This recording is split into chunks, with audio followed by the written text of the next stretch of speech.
Shabbat Shalom, and welcome to 5 Minutes of Torah with the Beth Israel Rabbi. I'm filming today not just from Jerusalem, but specifically from what is now known as the egalitarian Kotel, the Kotel of the entire Jewish people.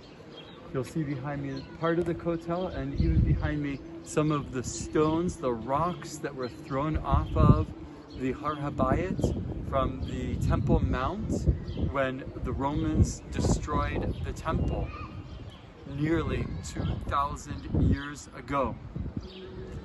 This Shabbat, we read Parshat Tetzaveh. In this Torah portion, we are in the midst of God giving the details to Moses and thus to the people of Israel of how to not only build the tabernacle, but also the details of what the Kohanim and the Kohen Gadol, the priest and the high priest, should wear. The Mishkan, or the tabernacle, was the first step towards the building of what would eventually become the first and the second temple right behind me. One of the commandments that is given in this week's Torah portion is that the Kohen Gadol, or the high priest, should wear stones of onyx on each of his shoulders.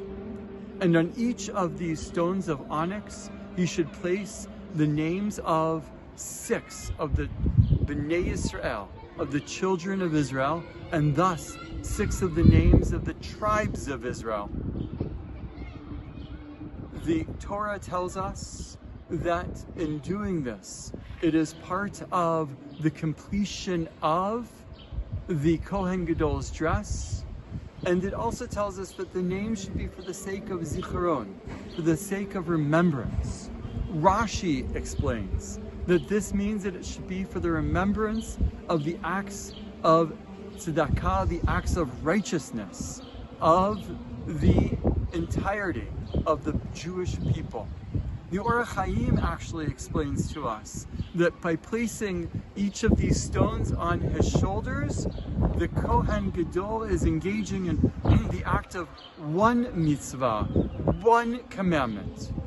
In its entirety, I believe that these commentaries remind us of the fact that the Kohen Gadol is bringing us together as an entire Jewish people, as one Jewish people, in our acts of righteousness, and as one Jewish nation.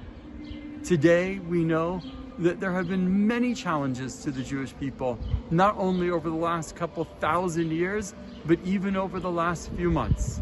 And it is only natural that when people face challenge, it tends to divide us. But we must do lehefech.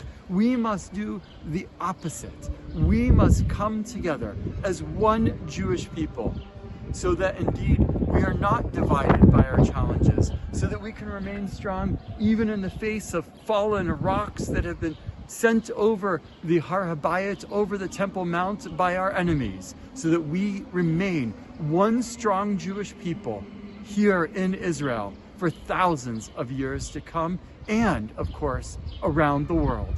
Shabbat Shalom.